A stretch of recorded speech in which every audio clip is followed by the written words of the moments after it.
Good morning, ladies and gentlemen. We're going to try this again. Let's see what's going on. Let's make sure all is good and get stuff the way it's supposed to be.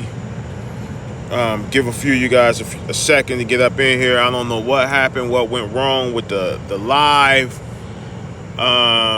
It went mute all of a sudden. Why, I have no idea. I don't know, but I don't know. Maybe they want to censor what I'm saying or how I'm doing it, because lately, as you see in the Discord, I posted some of my, they're trying to, I guess, block me out on what I'm doing, because I posted a letter of censorship from the Department of Corrections for one of the interviews that I'm doing that I have almost done. So they were trying to censor my letter, censor my interview, but it didn't happen. We're not going to allow that to happen. So with that being said, I don't know what's going on, because there was no reason to be muted on anything. So if you guys can hear me, let me know that you can hear me, and I'll continue on. Good deal. You can hear me, James. No, I'm not going to let them shut me down. Remember when Vegas PD, I don't know if you guys remember when I was working on the Tupac case, and the Vegas Police Department, they had police officers come to my home. And I remember I showed you guys, some of you remember, because some of you were with me back then. Cyphers was with me, I know that for a fact. Remember when the police came to my home when I was getting on Vegas about releasing the papers on the Tupac situation? Remember, I posted the video of the police at my door, about the Tupac situation. Detroit police officers, what the fuck? What do Detroit have to do with Vegas? But we're not going to go about that. We're going to talk about what's going on right now. Ladies and gentlemen, remember I told you guys I had a third, about a possible, a strong possible interview. And the strong possible has committed to give me an interview, grant me an interview, and we're going to start that interview Saturday, recording this Saturday, ladies and gentlemen. So with that being said, I'm not going to name names right now. I'm not going to name what happened in the case. I'm keeping that, close to the chest. But I'm going to give you guys some hints of what's going on here. A young child was murdered. I'm not going to say if it was a male or female, but a child was murdered. And the parent is in prison for it. And I spoke with the parent and the fiance, and the parent of this child, the young lady, the mother, has been straightforward down the middle, has not told me one lie, because I looked up the case, done research on the case, and she was straight down the middle, being honest in everything that she was telling me, what happened, how it happened, and the other person who was involved in the murder, who's also locked up, of how it happened and how it all went down. Now, this is an interview. It's going to be deep, because we're not just going to talk about that murder of the child, but we're going to talk about what this young lady has been doing while she's been in prison. We're going to talk about the good things, how she's turned her life around, things that she's, doing to help other inmates, things of how she's reaching out to the community and giving back because she realized her mistake and what she done. Okay? Just know that, like I say, I'm unbiased when it comes to these interviews. I have to be unbiased. With that being said, you guys are going to have to listen to the interview yourselves and determine and hear the truthfulness in this woman's voice. And she didn't try to hide anything. She didn't try to cut no corners on anything. She didn't try to blame anyone for what happened. She blamed herself and took full responsibility for what happened to her child. So this is just one of those deep interviews. It's going to touch you. But at the same time as it touches you, you're going to sit back and you're going to agree that, wow, okay, this woman made a mistake, and the mistake she made, I'm just telling you a little bit of the mistake. You got to understand through the interview, how did she come to make the mistake that she made? When did this crime take place?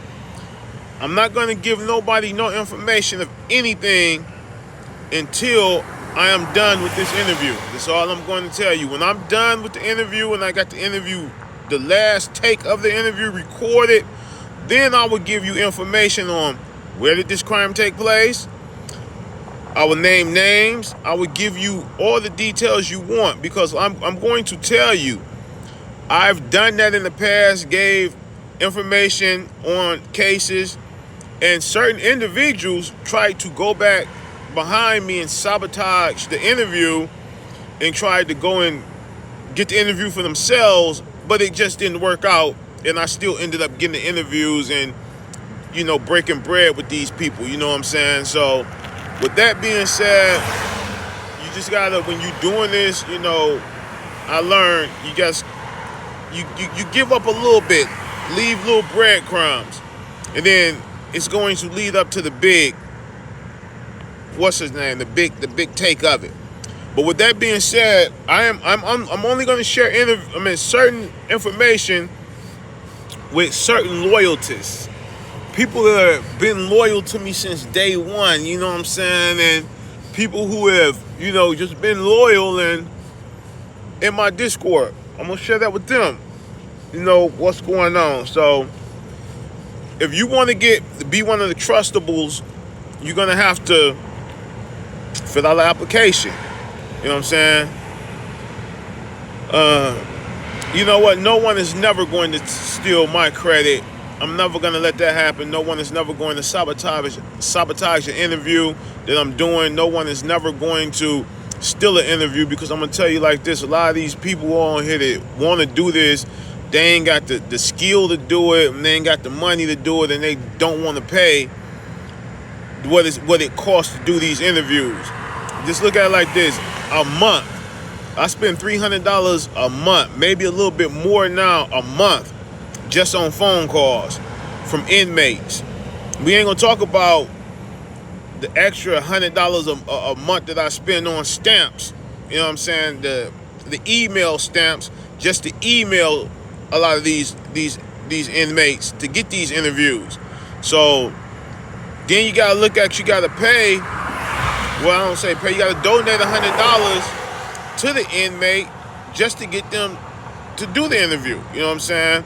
So you gotta look at what I'm paying out a month to do interviews, and I'm quite sure that no one is really gonna want to do that. So the Samuel Little interview, ladies and gentlemen, I'm going to give that away. I'm not gonna give that away, but that's gonna be the first interview that I release over in the subscribers column of the YouTube thing. I'm going to do that because the interview is edited and done. I just was waiting on the perfect time to release it. I didn't want to release his interview and didn't have any other follow-up interviews to come behind that. Now I got plenty of follow-up interviews to come behind that.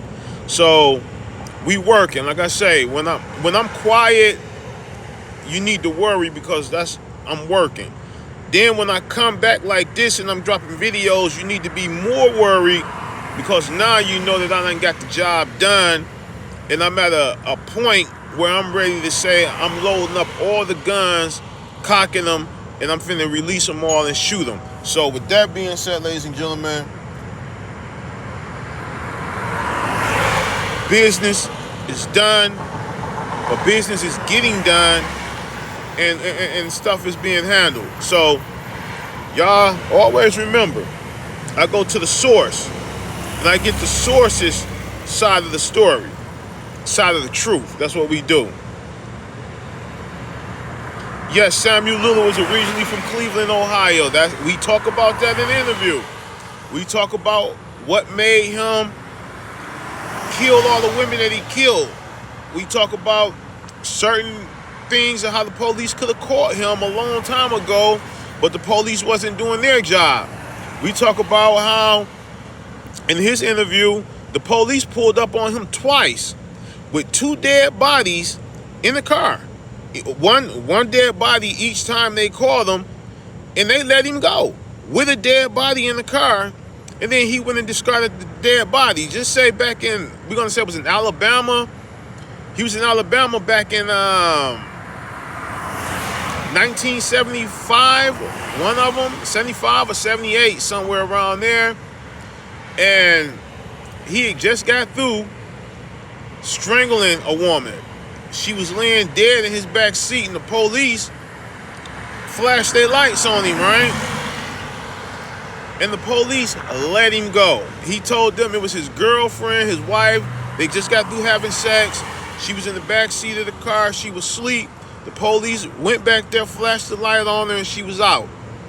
And told him, look, man, because he was fixing his pants, told him, look, y'all can't be back here. Get out of here and go. Police let him go in Alabama, like I said, between 1975 and 78, with a dead body in the car. Then he went over to not Texas, but he went over to Florida. Over in Florida.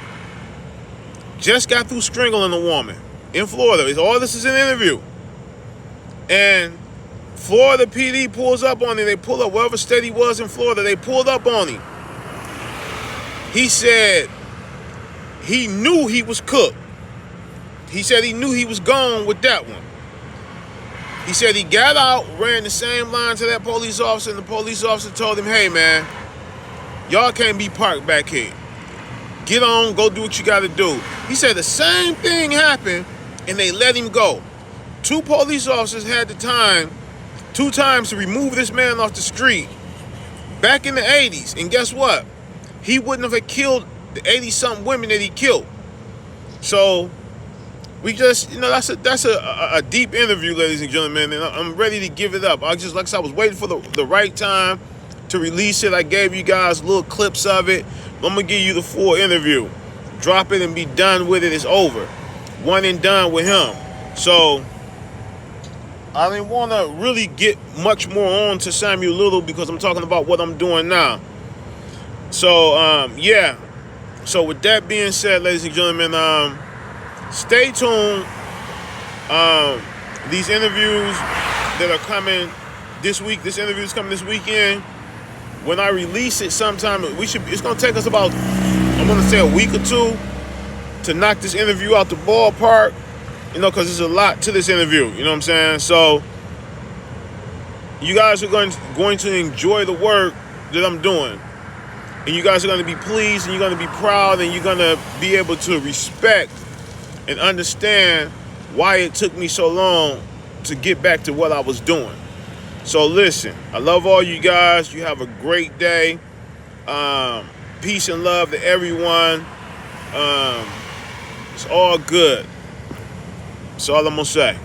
Stay tuned because I'm finna blow you guys' minds. With what I got coming, I'm finna blow your mind. I'm out.